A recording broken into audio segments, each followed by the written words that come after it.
입니다. 조금 시간을 두고 돌아왔는데요. 오늘부터 시작해서 일목균형표를 한 7, 8개 정도의 과정을 한번 다뤄볼 생각입니다.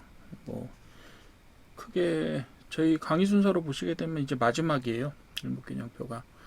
사실 이제 그 활용편이나 이런 부분들을 지난번에도 한번 말씀드렸지만 실제로 어떻게 활용하느냐 이런 부분들, 그리고 세세하게 제가 못한 부분들은 추가적으로 강의가 좀 더 만들어지기는 할 거예요. 근데 그걸 하나로 묶어서 말씀드리기가 조금 그런 부분이 있어서 그 부분은 별도로 저희 강의가 다 끝난 다음에, 즉 일목균형표 끝난 다음에 제가 기본적인 분석에 대해서 몇 가지 사항들을 강의를 할 겁니다. 그래서 그게 끝나고 나면 그 다음부터 이제 좀 제가 자유롭게 패턴 어떤 지금 주목을 받고 있는 어떤 종목들을 분석을 한번 해본다든가, 아니면 그날의 특징주 이런 것들을 한번 분석해 보기도 하고, 그리고 특정한 테마가 나오거나, 사실은 지금 대선 전국 때문에 굉장히 뜨거운 상황인데 그럼 대선 테마주들이라든가 이런 것들도 한번 정리를 해볼 수가 있을 건데, 사실 이제 그리고 나서 이제 거시 이런 이야기도 가끔 해드릴 수도 있을 거고, 그래서 좀 제가 그 다음부터는 좀 자유롭게 제가 이 시기에는 이런 게 좀 중요하겠다, 보셔야 될 것 같다라는 내용들을 좀 정리를 해서 할 거고요.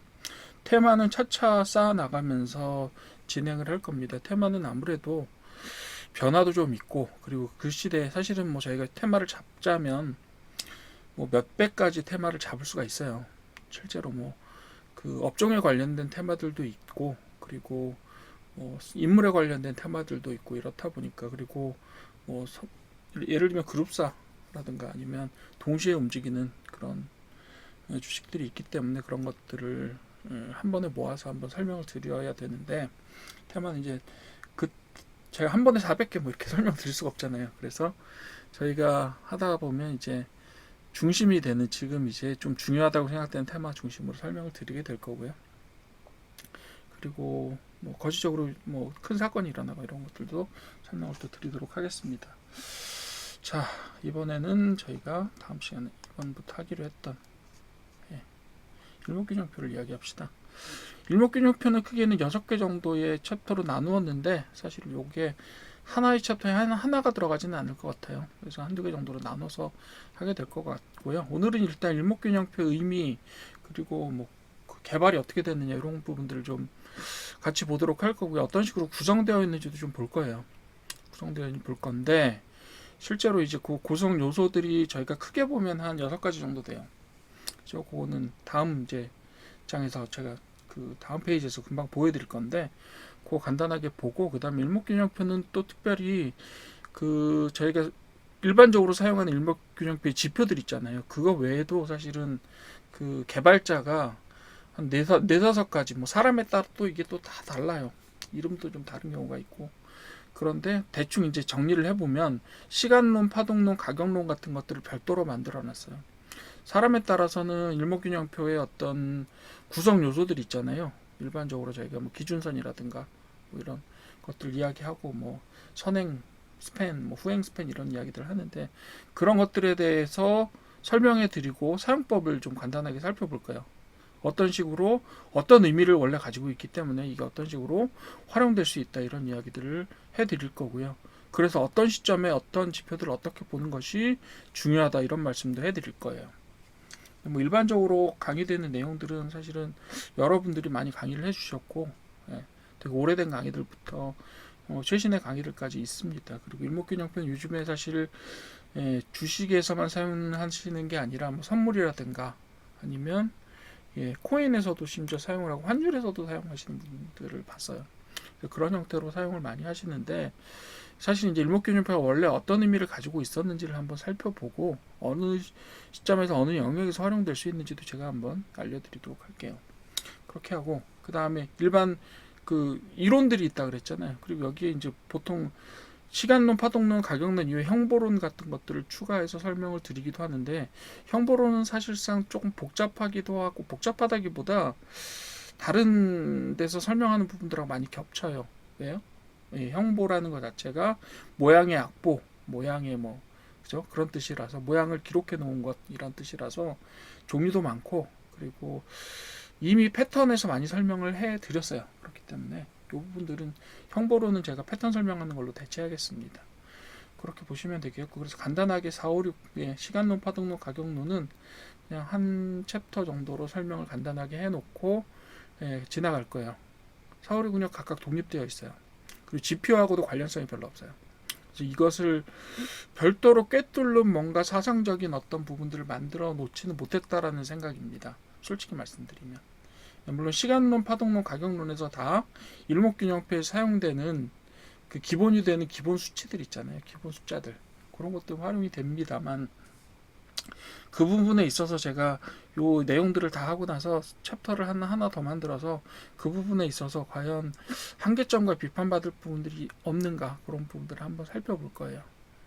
그런 것들은 일단 활용법까지를 제가 다 말씀을 드리고, 김 빼기 전에 설명을 드리고 나서 약간 이 일목균형표도 만능이 아니다라는 부분들을 한 챕터 정도 돼서 말씀을 드리려고 합니다. 그래서 요거는 챕터는 계속해서 변경될 수 있어요. 제가 강의하면서 필요한 부분들에 대해서 좀 더 많이 강의를 하거나 적게 강의를 하거나 이런 형태로 진행을 하도록 하겠습니다. 맨 첫 번째로 일목균형표의 의미의 개발이라는 부분들을 한번 살펴보도록 할게요. 자, 일목균형표는 개발과 의미, 이렇게 제가 이름을 다 잡았는데 사실 레벨이 조금 안 맞기는 해요. 의미면 의미고 개발 단계면 개발 단계인데, 하여튼 뭐 한번 봅시다. 자, 일목균형표는 일본 말로 이츠모쿠 긴코효라고 부른다고 합니다. 저도 잘 일본어를 잘하는 편은 아니라서 이렇게 하는데, 이게 일반적으로 그 미국에서 요즘에는 미국의 어떤 미국이나 영국에서 하는 영미권의 자료들에도 일목균형표가 나옵니다. 그래서 그 추가가 되어 있는, 그러니까 예를 들면 미국의 차트 툴 같은 데서 일목균형표를 찾아서 넣으실 수가 있어요. 그런 식으로 구성이 되어 있고, 대부분의 이제 우리나라 HTS에서도 일목균형표를 빼놓는 곳은 거의 없어요. 물론 그림 그리기가 상당히 복잡하긴 하지만 어쨌든 빼놓는 곳은 잘 없습니다. 누가 개발했냐? 일본의 금융저널리스트라고 하죠. 지금 도쿄 신문인가? 어떤 그런 신문인데, 그거의 전신 근무하시던, 그러니까 2차 대전 전이에요. 그분이 개발을 했는데 별명입니다. 이츠모쿠 산진이라고 해서 일목산인이라고 부르죠. 그리고 본명 호소다 고이치라는 분인데, 이분이 1898년에 태어나시고 1982년에 돌아가신 분이에요. 두세 개에 걸쳐서 한 80 몇 년을 사셨는데, 이분이 개발을 한 종합적인 기술적 분석 도구다라고 말을 할 수가 있어요. 종합적이에요. 왜? 지표가 그 안에 5개, 6개나 포함되어 있기 때문에 그래요. 보통은 지표는 하나, 2개, 선이 많아야 2개 정도죠. 그죠? 선이 많아야 2개예요. 그죠? 오실레이터든 아니면 파라볼릭 SAR을 아니면 무슨, 그죠? 슈퍼 트렌드든 이런 것들이 하나, 2개를 씁니다. 보통. 그런데 얘는 그 안에 선이 5개고 그 안에 영역까지 포함한 6개의 지표를 구성하고 있어요. 그렇기 때문에 그들 사이에 교차, 거기다가 하나 더 추가한다면 가격 지표를 같이 활용하잖아요. 그래서 어떻게 되냐 하면 지표가 대여섯 개 정도가 서로 물리고 돌파하고, 그리고 누가 누구보다 더 위에 있다, 아래에 있다, 혹은 방향성이 어떻게 된다, 이런 식으로 해석을 가할 수가 있기 때문에 오늘 하루의 해석, 그러니까 오늘 하루의 어떤 예측을, 오늘의 하루의 평가를 한다라고 했을 때도 사실은 굉장히 여러 가지, 몇십 가지의 지표에 대한 해석들이 가능해요. 한마디로 그거에 대해서 서로 이렇게 얽혀가는 그런 순서상들이 되게 여러 개가 만들어져요. 한마디로. 그렇기 때문에 종합적으로 보실 수가 있죠. 이런 측면에서는 이렇고 이런 측면에서 이렇다, 이런 것들이 하나의 어떤 시스템에 의해서, 일목균형표라는 시스템에 의해서 여러 가지들을 이야기하고 있기 때문에, 그죠? 경우의 수를 되게 많이 만들 수가 있기 때문에 그런 것들에 따라서 해석의 묘를 살릴 수가 있다, 이렇게 보실 수가 있어요. 그러니까 예를 들면 되게 여러 가지 이야기들이 되는 거예요. 예를 들면 그 안에는 모멘텀도 들어있고요, 추세에 대한 부분도 들어있고, 과매수 과매도에 대한 부분들도 들어있어요. 진짜 실제로 모멘텀 지표가 아니라, 모멘텀 지표 군에 해당하는 여러 개의 모멘텀 지표 중에 하나가 아니라 실제로 진짜로 모멘텀 지표와 똑같은 숫자가 그 안에 들어있어요. 심지어 그거를 시간상으로 앞으로 당기고 뒤로 당기고 이런 형태로 구성을 합니다. 그죠? 그렇게 되기 때문에 굉장히 여러 가지 의미를 하나에 가지고 있어요. 그래서 이걸 뭘 하려고 그랬던 거냐면 이런 식으로 여러 가지의 의미들을 담고 있는 하나의 지표 시스템을 통해서 한눈에 일목, 여러분들 일목요연하다라는 말 아시죠? 일목에 어떤 균형점을 찾고 싶은 그런 표를 차트 위에다 재현하고 싶은 것이 이 사람의 목표였던 것 같아요. 물론 그 사람의 책을 통해서도 그런 이야기를 했지만 일목균형표는 뭐라고요? 한눈에 시세의 균형을 보고 싶다라는 그런 목적에서 만들어진 겁니다. 이름 속에서 사실은 되게 많은 이야기들을 하고 있다라고 말씀을 드렸잖아요. 모든 지표들이 다 그렇다. 그죠? 슈퍼 트렌드는 트렌드를 예측하기 위한 거였어요. 그죠? 다른 것들도 마찬가지. 다 뭐 밸런스가 있는 경우도 있고 볼륨이 있는 경우도 있고 되게 여러 가지 있잖아요. 그죠? 여기서도 마찬가지로 일목균형표의 목적은 뭐예요? 한눈에 시세의 균형을 본다라는 뜻이에요. 그걸 거의 확정적으로 이야기했습니다. 언제 개발됐느냐 하면 1935년, 36년쯤에 처음 발표가 돼요. 1935년이네요. 요거는 제가 조금 이따 말씀드릴게요. 1930년대 당시는요, 지금처럼 지표들이 많이 개발된 게 아니었고요. 일본 시장에서 쓸 수 있는 지표는 그때는 아마도 지금 뭐 제가 자료 조사를 좀 해봐도 그렇게 정확하게 나오지는 않더라고요. 캔들 차트는 일본에서 계속 썼었고요. 뭐 미국에서는 바 차트 썼었겠죠. 근데 뭐 역시 차트라는 개념 자체가 완벽하게 잡혀서 지금처럼 누구나 이용할 수 있는 형태로 정리되어 있던 건 아니고 1930년대라고 해서 뭐 신문의 어떤 바 차트 형태로 모든 것들이 다 정리돼서 나타난다. 이런 것들은 불가능했을 거라고 봐요. 왜? 그림 그릴 수 있는 수단이 없잖아요. 지금처럼. 그죠? 그랬을 거라고 보고요. 그래서 그때 일반적으로 이용되는 단선적인 지표, 즉 이동평균이나 이동평균도 장기적으로 라인의 형태로 이동평균을 표시해 주지는 아마 못했을 수도 있어요. 그리고 지지선의 저항선 같은 것들을 단편적으로 표시할 수 있었어요. 그나마 그때 이미 1935년 이전에 이미 발표되었던 이론들은 다우도 사실 그때 발표되었다고 말하기 힘들어요. 다우 이론도. 물론 엘리어트 파동은 1938년 정도가 발표가 되기 때문에 이때는 아무도 몰랐어요. 그렇기 때문에 실제적으로 어떤 뭐 지표를 이용한 보조 지표라는 것들보다는 그냥 이평선 수준이었을 거라고 생각이 돼요. 그런 한계를 극복하고 시간의 요소와 시장의 균형 개념을 통합할 수 있는 보다 종합적인 분석 툴을 구성해서 만들었다라고 보시면 되겠어요. 두 가지 요소 제가 말씀드릴게요. 두 가지 중요한 요소는 뭐냐면요. 두 가지 중요한 요소는 바로 시간이에요. 첫 번째, 시간. 이 사람 시간을 굉장히 중요하게 여겼어요. 그래서 앞으로 당기고 뒤로 당기고 이런 일들을 하는 거죠. 시간을. 그리고 그 다음에 시장의 균형 개념. 시세의 균형이라는 개념들을 굉장히 중요하게 여깁니다. 그래서 다음 두 번째 문장이 중요한 내용들이 될 거예요. 시장의 움직임이 매수세와 매도세의 균형이 무너지는 방향으로 전개된다. 즉 올라간다는 얘기는 뭐다? 매도세가 매수세를 무너뜨리고 더 큰 값을 갖는다라는 의미로 이야기를 했을 거고요. 아래로 내려간다 시세가 그 얘기는 뭐예요? 매도세가 매수세를 앞질러서 균형이 무너졌다라고 보는 거예요. 그래서 그 균형점 자체를 굉장히 중요하게 생각했기 때문에 지표의 시스템의 이름을 뭐라고 불렀다고요? 일목균형표라고 불렀다고요. 됐죠? 그래서 이 균형 상태와 변화를 시각적으로 표현하기 위해서 만든 것이 바로 이 일목균형표다라고 보시면 되겠습니다. 되셨죠? 이게 일목균형표, 균형 상태. 균형 상태는 제가 볼 때는 생각보다 많은 곳에서 이런 부분들이 드러나는데요. 그래서 이 사람은 지표를 만들 때 뭐 평균을 값을 만든다라기보다는 최소와 최대값의 중간값을 취합니다. 이런 경우는 다른 지표를 만들 때도 많이 사용을 하는데 그거는 진짜 되게 사용되는 게 되게 훨씬 후대예요. 그러니까 이때에 이런 지표를 구상해서 만들었다는 거는 굉장히 선진적인 사고라고 볼 수가 있죠. 그죠? 중간값을 썼고요. 거기에다가 시간 개념을 되게 중요하게 생각했어요.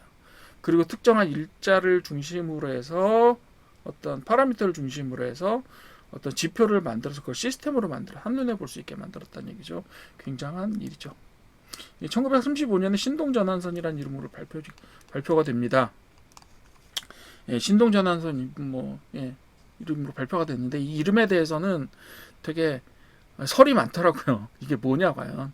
그래서 신동이라는 회사에 뭐 저 표를 나타낸 거다 이런 이야기가 떠돌기도 하고요. 또 어떤 분은 야, 이게 서양의 방법이 아니라 동양의 방법을 사용했기 때문에 동양이라는 걸 썼을 거다. 그리고 전환선이라는 건 위아와 아래로 서로 전환되면서 구름의 형태가 전환된다든가 아니면 기준선과 전환선을 쓰기 때문에 거기에 전환선이라는 중요한 개념들을 사용하잖아요. 그래서 그런 것 때문에 아마 전환이란 말을 썼는데 그게 서양에서 나온 게 아니라 동양에서 나온 것이다 라는 의미로 이렇게 만들었을 것이다 라는 설도 있고요. 되게 여러 가지 설이 있는데 아무래도 정확하게 누가 이렇게 딱 밝혀주지는 않은 것 같아요. 그리고 그 후에 30년 동안 전쟁을 거치고 30년 동안 백테스트를 계속합니다. 그래서 1969년에 책이 나와요. 그리고 1981년까지 책이 발간이 됐는데 결국 제가 볼 때 이건 완료를 못하고 돌아가신 게 아닌가 이런 생각이 들어요. 왜냐하면 이분 언제 돌아가셨죠? 1982년에 돌아가시잖아요. 최종적으로 책이 마지막 나온 해가 1981년이었어요. 좀 81년까지 완료를 다 하고 나서 이제 내 일을 다 이루었다 그러고 다음에 돌아가신다는 것도 조금 부자연스럽잖아요. 어쨌든 그냥 전체 7권의 책이 나오고 우리나라에 번역돼 나온 건 4권입니다. 그래서 그 4권이 아까 말씀드렸던 그 지표들과 지표 시스템과 또 뭐요? 시간론, 뭐 파동론 뭐 이런 것들을 다 포함하고 있습니다. 가격론 이런 것들을 다 포함하고 있다. 이렇게 보시면 되겠고 책이 좀 어렵긴 어렵더라고요. 네, 그 책을 여러분들이 일목균형표 책만 다 읽고 또 다른 거 읽고 또 다른 걸 따르고 이렇게 하시다가 세월이 다 갈 것 같아요. 그렇죠? 그래서 제가 간단하게 좀 정리해서 설명을 드리는데 진짜 일목균형표를 자기의 인생의 어떤 지표로 삼고 싶다라고 생각하시는 분은 책 읽으시고 좀 더 심도 깊은 공부를 하시는 것도 중요하겠죠. 네. 자, 일목균형표 지표 구성을 한번 봅시다. 자, 이렇게 생겼어요. 다른 선들 다 없애버렸습니다. 제가. 다른 뭐 저기들도 있고요. 그거는 나중에 제가 비교를 한번 해볼게요. 다른 선들 지금 여기 다 없애버렸으니까 과연 기준선과 전환선 그리고 예를 들면 그 후행 스팬 같은 것들 이런 것들 그리고 선행 스팬도 일리가 있으니까 그런 것들하고 과연 장기 이평선이나 단기 이평선, 중기 이평선들이 어떤 역할을 하고 있고 그것과들의 관계들이 어떻게 되는지는 나중에 한번 그려보고 제가 설명을 한번 드리도록 할게요. 굵기를 다르게 해서 예를 들면 중요한 이평선들 있잖아요. 뭐 5일선이나 아니면 21선, 61선 뭐 이 정도까지를 한번 비교를 해볼까 합니다. 여기서 쓰이는 숫자들이 대체로 9, 26, 52 이런 숫자들이 이 일목균형표의 지표 구성에 사용이 돼요. 이거는 다음 페이지 바로 나옵니다. 그래서 그때 설명을 간단하게 드리고 그 다음 본격적으로 한 2개씩 묶어서 설명을 드릴까 합니다. 제가 하나는 기준선하고 전환선을 같이 설명을 드려야 되고 해석할 때도 2가지를 항상 같이 해석을 합니다. 그리고 후행 스팬은 따로 설명드릴 거고 그리고 선행 스팬 1, 2를 같이 설명드리고 그때 구름대를 설명드리고요. 후행 스팬 사용 방법 그리고 선행 스팬 1, 2의 사용 방법과 구름대의 활용 방법에 대해서 알려드릴 거예요. 그런데 항상 여러분들이 이 일목균형표를 보실 때 뭐하고 비교하죠? 지금 캔들하고 비교합니다. 그래서 그런 대여섯 가지의 그런 모양들을 이렇게 경우의 수를 여러 가지로 만들어서 하나의 어떤 시점에도 해석을 되게 여러 가지를 할 수가 있어요. 그래서 그런 것들을 가지고 이 해석을 하는 거라서 일목균형표가 되게 종합적이다라고 말씀을 드릴 수가 있는 거예요. 어떻게 보면 일목균형표 안에는 저희가 지금까지 저희가 그 보조지표를 통해서 말씀드리고 했던 것들에 굉장히 여러 가지 요소들이 한꺼번에 담겨져 있어요. 함축적으로. 물론 개인의 세계관과 그 사람의 신념이라든가 어떤 철학적인 신념 같은 것들이 좀 담겨져 있다라고 생각은 드는데 그런 것들을 포함해서 어떤 굉장히 복합적이고 많은 내용들이 있습니다. 왜냐? 1898년에 태어나서 1982년에 돌아가신 분이 그 중에서 30여 년을 즉 30대 중반, 30대 초반부터일 거예요. 아마 이 표를 만드시기 위해서 노력한 기간까지 포함하면 30대부터 80대까지 전 인생을 다 바쳐서 뭘 만들었다? 일목균형표를 만들었습니다. 30년 동안 개발을 하고 그 중에 거의 20년 책을 냈어요. 그죠? 일생을 다 바쳐서 만들었으니까 하고 싶은 얘기가 얼마나 많았겠어요. 그런 것들이 그분의 저서로 남아 있다라고 보시면 되겠고요. 근데 그런 얘기도 있더라고요.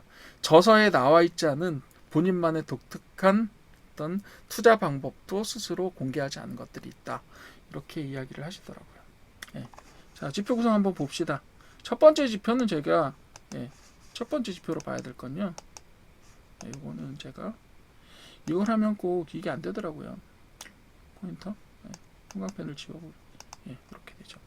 자, 첫 번째로 기준선입니다. 요 기준선. 기준선 빨간색으로 표시해놨죠, 제가.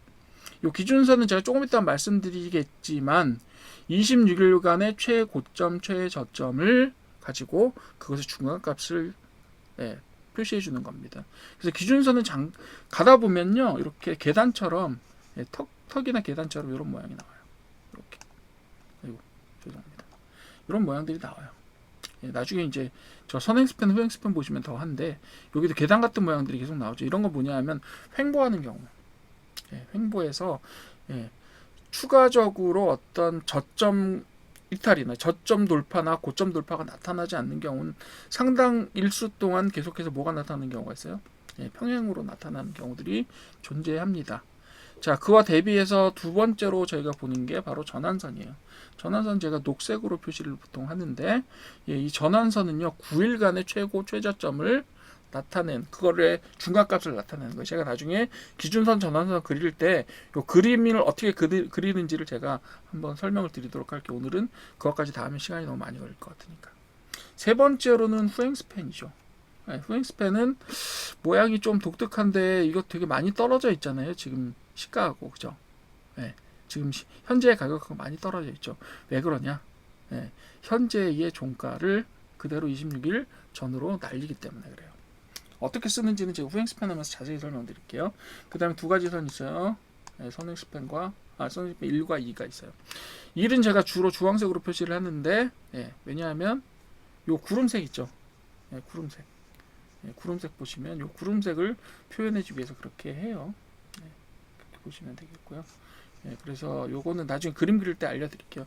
그리고 요 선행스팬 1과 2 사이에 요렇게 구름처럼 만들어져 있는 구름대가 있어요. 구름대. 이걸 보고 진짜 구름대라고 부릅니다. 목구라고 불러요. 목구. 일본어로. 목구는 구름이라는 뜻이죠. 구름 문자 씁니다. 선행스팬 1과 2 사이인데요. 선행스팬 1은요. 사실은 기준선과 전환선의 중간값이에요. 2분의 1 평균값이죠. 중간값이든 평균값이든. 왜냐하면 여기는 최대 최소가 아니라 그냥 기준선과 전환선의 평균값이에요. 근데 왜 이렇게 많이 떨어져 있죠? 26일 후로 날립니다. 시간적으로 투사해버려요. 프로젝션, 여러분 프로젝터 아시죠? 그 프로젝터랑 똑같아요. 프로젝션 한다고 어디로 날려버리는 거 투사. 미래 시간으로. 선행스팬2는 그 22, 그러니까 요 선행스팬이 만들어진 건 요 26일 이전에 그때부터 52일간의 주가의 최고값과 최저값의 중간값이에요. 좀 복잡하긴 하죠, 여러분들. 근데 뭐 만들어 보시다 보면 그렇게 되게 복잡하지도 않아요. 근데 그 하나하나가 모여서 뭘 만들어요? 일목균형표를 만들어내는 거예요. 이게 지표만. 요런 것들이 각각의 어떤 의미들이 어떤 속뜻을 가지고 있는지는 각각의 선들을 설명하면서 말씀드리면 되겠죠. 오늘 이제 소개니까. 자, 오늘 인원 소개. 이제 토론은 나중에 합시다. 오늘은 오늘 참가자 소개일 뿐이에요. 어떻게 만들어졌고, 이 일목균형표라는 시스템은 어떻게 만들어졌고, 이제 참가자들은 누가 있습니다. 소개하는 것뿐이에요. 간단하게 어떻게 만들어지면 알려드릴게요. 중요 지표 기준선은 중기 추세선이라고 일반적으로 이야기를 합니다.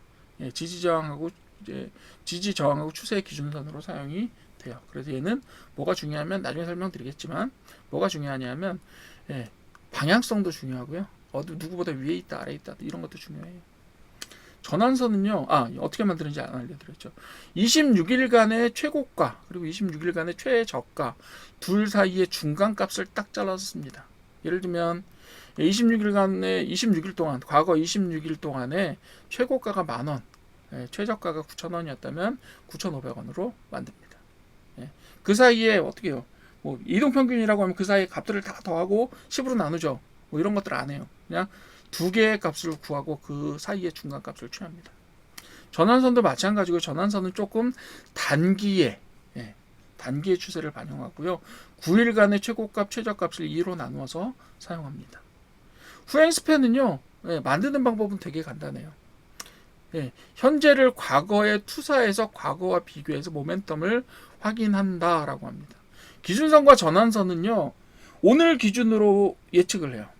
오늘 기준으로 이게 지금 오르는 추세다, 내리는 추세다, 혹은 올라갈 것 같다, 내려갈 것 같다, 뭐 이런 것들을 확인을 할 때 기준선과 전환선은 현재의, 즉 오늘의 주가, 오늘은 이번 주의 주가와 비교해서, 가격과 비교해서 서로 판단을 합니다. 예측 판단을 거기서 해요. 근데 후행 스팬 같은 경우는요, 오늘의 가격을 26일 이전으로 날린 거예요. 그렇기 때문에 오늘의 시세 판단, 오늘의 어떤 추세 판단을 할 때 뭘 이용하냐 하면 26일 전으로 날렸던 그 선과 과거 26일 전의 가격이 어떤 관계에 있는지를 판단합니다. 즉 판단은 오늘 하지만 실제로 그 판단의 기준은 어디에 있어요? 26일 전에 있어요. 어렵죠 조금. 근데 하면 뭐 반복적으로 들으셔도 아실 거고요. 일단 만들어 보면 더 잘 아실 거예요. 자, 선행 스팬은요. 자, 이거 다시 킵시다. 선행 스팬은요. 자, 선행 스팬은 뭐냐면 전환선과 기준선을 평균한 균형값이라고 봐요, 저는. 이게 바로 어떻게 보면 균형선이라고 봐요. 이걸 미래에 투사합니다. 26일 후로 날려요. 이렇게 막 그 프로젝터로 날리는 것 같은 느낌이에요. 프로젝터 혹은 뭐 이렇게 빔 프로젝터 있잖아요. 그걸로 날리는 것 같아요. 미래를 딱 보여주는 거예요. 지금 생각한 미래의 모습을 어떻게 26일 후로 날리는 거예요. 금일 전환선값하고 금일의 기준선값을 2로 나누어 사용합니다. 근데 수치를 26일 후에 기입해요. 역시 이것도 만들어 보시면 금방 압니다. 자, 선행 스팬 2는 어떻게 되느냐? 2개월간의 장기 추세선을 미래에 투사해서 장기 추세 기준 표시를 하는 거예요. 즉 선행 스팬 1은 일종의 균형값이에요. 26일 최고 최저값과 9일의 최고 최저값을 더해서 나누는데 그걸 26일 후에 예측선으로 쓴다고요. 두 번째로 선행 스팬 2는요 제일 길어요. 주기가 52일 주기예요. 즉 현재로부터 지난 52일간의 최고 최저값을 따져서 구해서 그걸 2로 나눕니다. 근데 이걸 오늘 쓰는 게 아니에요. 언제 쓴다고요? 26일 후에 쓸 거예요. 그래서 26일 후로 날려놔요. 그리고 나서 실제 비교는 언제 한다고요? 오늘 시점에서 26일 이전에 예측했던 그것하고 비교해보는 거예요. 무슨 얘기인지 아시겠어요? 예측이 맞았는지 틀렸는지 한번 비교해보는 건데 예측이 맞았는지 틀렸는지를 확인하려는 절차가 아니라 지금의 가격과 예측된 가격을 비교해서 예측 가격보다 지금 가격이 더 높다라고 하면 이거 괜찮은데? 이렇게 생각하는 거예요. 그게 바로 선행 스팬, 후행 스팬을 쓰는 방법이기도 하고 그것이 만들어낸 구름대를 사용하는 방법이에요. 자, 아시겠죠? 다시 한번 봅시다. 쭉 한번 볼게요. 기준선 보셨죠? 요거예요. 어디요? 과거 26일간의 요 기준선 있죠? 요거는 요 기준선은 요 날의 기준선은 뭐야? 요 가격 있죠? 여기서 나왔던 요 가격들, 요 기준선들, 요거 그죠? 요때에 이 기준선이라고 하면 뭐 나중에 좀 정확하게 얘기해 드릴게요. 요때 이렇게 최고값, 최저값을 박스로 만들어서 그 중간값을 딱 해서 기준선으로 만드는 거예요. 저항선은 이것도 마찬가지인데 얘는 좀 짧아요. 9일간의 최고 최저값을 박스로 만든 다음에 걔의 중간값을 딱 잡아서 여기다 그림을 그리는 거예요. 그렇게 하는 거예요. 그래서 여기다 그리는 거예요. 그렇게 그리시면 되고 요 날도 그래요. 요게 그죠? 여기의 기준선 뭐 이렇게 되는 거죠. 여기의 기준선 이렇게 되는 거죠. 그렇게 되는 거고 전환선이 죄송해요. 전환선이고 후행 스팬 후행 스팬 여기 있죠. 여기 선은 요 날의 값은 요거잖아요. 이렇게 9일의 값에 중간값을 딱 집어주는 거예요. 후행 스팬은 요 앞에 있는 것들을 뒤로 날려요. 그래서 요 시점에는요 오늘의 시점에는 후행 스팬이 존재하기는 하는데 그 언제 존재해요? 26일 전에 존재해요. 오늘의 후행 스팬은 오늘의 후행 스팬과 비교할 수 없어요. 왜? 오늘의 가격은 오늘의 후행 스팬과 비교할 수 없어요. 오늘의 후행 스팬은 오늘 그릴 수가 없으니까. 그렇습니다. 전환선 여기서도 마찬가지로 26일 후로 날려놓은 선행스팬과 선행스팬 2를 보실 수가 있고, 요게 이제 예측값이에요. 다 26일 전에 미리 예측해 놓은 값들이에요. 그리고 선행스팬 1, 2가 있고 그 사이에 구름대가 있다. 아, 여기 어디쯤 있지 않을까라고 생각했던 거예요. 근데 지금 그거보다 훨씬 떨어져 있죠. 그렇다는 얘기는 뭐예요? 우리가 예측한 균형점보다 더 아래에 있다라는 이야기인 거죠. 어떻게 보면 그런 식으로 생각하시면 돼요. 좀 더 자세하게는 제가 지표와 그림을 그리면서 설명드리도록 할게요. 자, 그 다음에 이론 구성을 한번 봅시다. 시간론이라고 했어요. 시간론은 뭐냐면 이 양반이 뭐라고 했냐, 시간론이 중심이다 이렇게 얘기했어요. 그러면서 가격은 시간이 변환되는, 시간이 어떤 시간을 중심으로 가격 변환이 이루어지는, 혹은 어떤 변곡점이 이루어지는 것의 결과로서 만들어지는 것이 바로 가격이다, 이런 되게 철학적인 말씀을 하셨어요. 세계관이 뭐 80년 동안 만들어진 세계관인 거죠, 어떻게 보면. 그래서 시장의 변곡 시점은 일정한 시간 간격으로 나타난다라고 생각해요. 그래서 일목균형표의 중심 이론이라고 이야기합니다. 그러면서 기본 수치와 복합 수치 이야기를 해요. 복합 수치는 이 뒤에도 몇 개 더 있는데 숫자가 2개 정도 더 있을 거예요. 기본 수치는 9, 17, 26 세 가지를 이야기합니다. 왜 9, 17, 26을 썼느냐, 그 얘기는 나중에 제가 맨 끝에서 말씀드릴게요. 일단은 여러분들 그냥 기본 수치는 9, 17, 26을 썼다. 왜 썼냐고 물어봤더니 이게 제일 중요한 것 같다. 내가 지금 백테스트를 열심히 해보고 일생 동안 열심히 머릿속으로 생각을 해봤더니 우리 시장은 이런 중심 숫자들로 구성되어 있는 것 같고 그 이외에 나머지 복합 수치들을 통합해서 이루어져 있는 것 같더라 라고 이야기합니다. 뭐라고요? 내가 해봤더니 라고 말씀하신 거예요. 그렇게 이야기하는 겁니다. 자, 가격론은요, 추세 변화 과정에서 가격의 목표치를 추정하는 몇 가지 방법을 이야기해요. V목표, N목표, E목표, NT목표 같은 것들을 사용하고요. 그리고 S구성점이라는 것도 있어요. 이런 것들은 지금 보시게 되면 이거 뭐지? 라고 생각하실 수 있잖아요. 요거는 제가 가격론 설명하면서 간단하게 설명을 드리도록 할 거예요.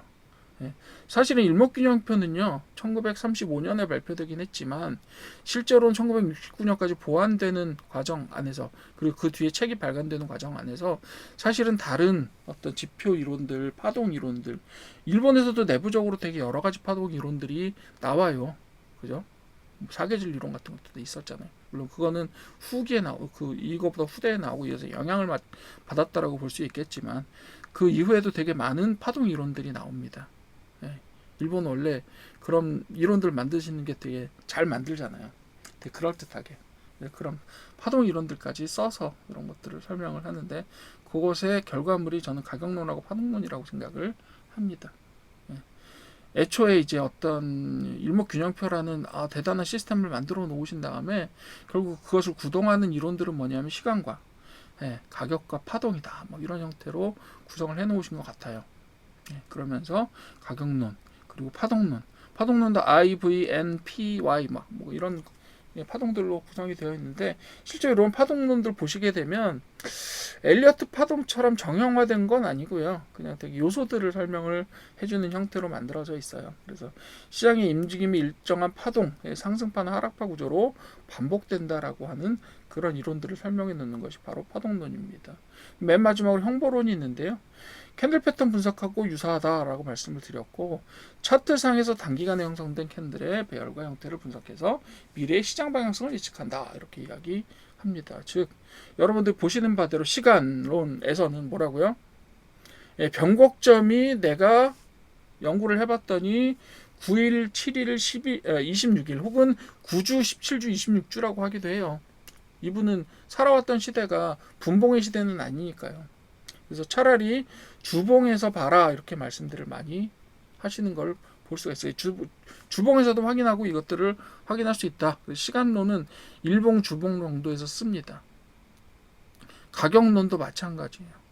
가격론도 그런 목표치를, 그래서 어떤 상승의 목표를 구할 때 어떤 목표를 가져도 되는가에 대한 이야기를 하고 있고요.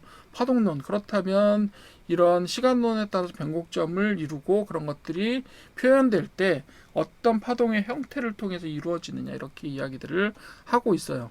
사실은 요 네 가지들은 다 연관성이 있긴 하지만 개별적으로 어떤 연결고리를 가지고 연관이 되었다라고 하는 것들이 밝히기가 쉽지 않고, 특히 앞에 이야기했던 예, 일목균형표를 이루는 지표들과 이 이론들의 상관관계에 대해서 크게 명확하게 밝혀진 점이 없어요. 후대 연구에서는 뭐 열심히 그걸 조합하려고 애썼지만 실제로 원 저작에서는 그런 부분들이 잘 안 보인다고 합니다. 그래서 이런 부분들은 별도로 이런 부분들도 일목균형표의 전체적인 시스템의 활용 부분에서 이렇게 이야기되어졌구나라는 정도만 알아두시면 될 것 같아요. 그래서 전체적으로 그 강의의 무게로 혹은 시간 중심으로 보시게 되면 앞에 있는 지표와 지표들 간의 관계 활용을 이야기하는데 한 7 정도를 쓰고, 나머지 그 이론 구성들은 한 3 정도를 써서 설명을 드리도록 하겠습니다. 자, 다음 시간부터 제가 이제 요 지표들 있죠? 만들어 놓은 지표들, 그런 것들에 대해서 간단히 묶어서 한 서너 시간 정도로 설명을 해드리도록 할게요. 특히 뭐 활용 방법이 되게 다양한 베리에이션이 가능해서 그런 부분들도 제가 한 번에 정리해서 설명을 간단하게 드리려고 합니다. 예. 자, 오늘도 수고 많으셨고요. 예, 오랜만에 강의가 올라갔는데 오늘부터 또 재미있는 게 나오니까 예, 계속해서 집중을 좀 해주셨으면 좋겠고, 오늘도 수고 많으셨습니다. 도움이 좀 되셨으면 그 좋아요하고 그 댓글 좀 부탁드리겠습니다. 감사합니다.